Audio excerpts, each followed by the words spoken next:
Salut tout le monde, bienvenue à cette analyse de XO USD, de CodeCharting. D'accord? Donc, nous allons faire l'analyse aujourd'hui, mais avant cela, essayons de voir comment. Notre analyse a performé, vous savez, le jour précédent. Donc, si vous regardez notre vidéo précédente, l'analyse du 17 avril, je peux donc rapidement vous donner une référence. D'accord. Donc, si vous regardez ici, c'était notre vidéo d'analyse et vous pouvez voir ici le timing à 15. Puis 18h30, d'accord, quelque chose comme ça. Nous avions donc tracé ces niveaux. Donc, un niveau était à 3,91 qui avait été tracé à partir du profil de marché du jour précédent. Et maintenant, voyons ce qui s'est passé. Donc, maintenant, si vous voyez, le marché est descendu à ces niveaux. D'accord? Vous pouvez voir le niveau 3,291. C'était en fait la zone de valeur et nous avions discuté de la façon dont nous pouvons tracer, vous savez, la zone de valeur haute et la zone de valeur. Donc, cela devrait être un peu en dessous. Cette ligne devrait être un peu en dessous. Donc, le marché a pris appui exactement sur cette zone de valeur et il est allé à ces niveaux. D'accord. Cela dit, maintenant, révisons à nouveau notre théorie et ensuite, nous ferons également l'analyse pour aujourd'hui. Alors, quelle est notre théorie, les gars? Nous suivons donc la théorie du marché aux enchères. D'accord, donc, Anskammer, la théorie du marché aux enchères, quoi? Quoi? Elle fait quoi si le prix est à l'intérieur, si le prix s'ouvre à l'intérieur de la zone de valeur de la veille? Donc, il y a une forte probabilité que le prix continue de se déplacer de la zone de valeur basse à la zone de valeur haute de cette zone de valeur particulière. D'accord.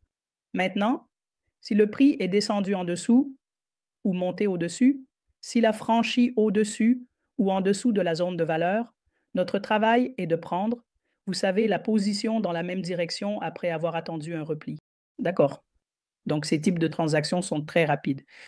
Elles donnent un mouvement très rapide une fois que le prix sort de la zone de valeur. Ensuite, nous utilisons également la théorie du VWAP. Alors, qu'est-ce que la théorie du VWAP? Alors, les gars, que se passe-t-il?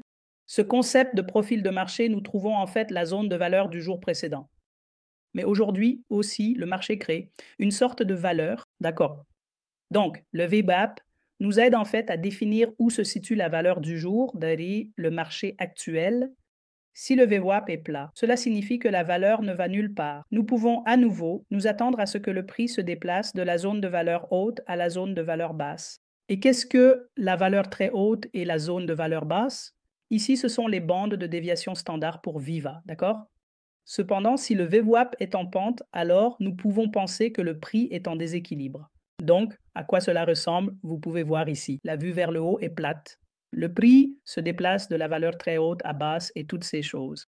Mais si le prix, si vous pouvez voir que le VWAP est en pente, le prix est en déséquilibre et il continue simplement de monter de plus en plus. D'accord? Donc, ce sont deux choses. Donc, d'abord, nous avons appris la théorie du marché aux enchères. Maintenant, nous apprenons la pente du VWAP. Maintenant, comment trader? Donc, pour trader, nous devons marquer les zones de valeur haute et basse. Puis, pour comprendre la zone de valeur en développement actuel, nous devons regarder la pente du VWAP. D'accord. Et si nous pouvons obtenir une synchronisation entre la zone de valeur du jour précédent et la zone en développement actuel avec l'aide du VWAP, ce sera la meilleure chose à faire. Ensuite, nous devons utiliser un indicateur delta pour trouver la force, donc dans quelle direction se trouve la force du marché. Et ensuite, nous devons attendre un repli et ensuite entrer dans le trade, vous savez, basé sur la direction que nous avons déterminée avec l'aide de la théorie du marché aux enchères et du VIVA.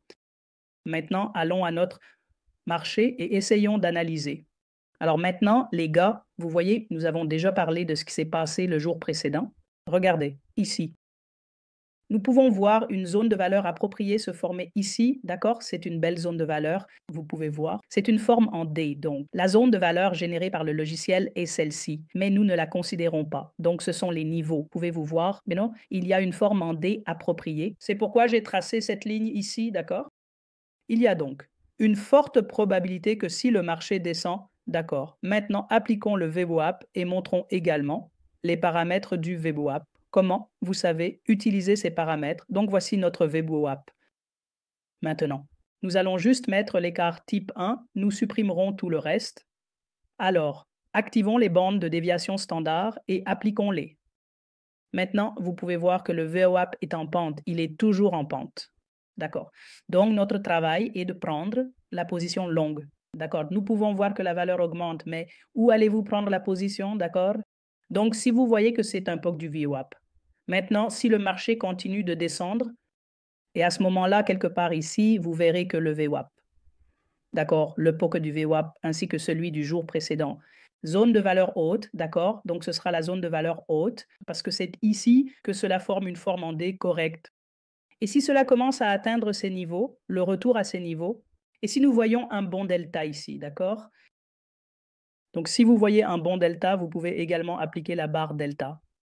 D'accord, donc nous allons aller au flux de commandes et mettre les barres delta. Donc si vous voyez un bon delta, donc 1. Après le retour seulement les gars, d'accord. Donc le retour est très important. Donc nous devons nous rappeler de ces 4 règles. Alors quelles sont les 4 règles? Marquez la zone de valeur, utilisez l'aide du VWAP, puis prenez la force avec l'aide de l'indicateur delta. Et vous savez, attendez un retour. D'accord, ne pas entrer directement. Alors pourquoi? Parce que si vous entrez ici directement maintenant, ces retours vous feront peur et votre stop loss sera atteint. Donc, il est toujours bon d'attendre un retour.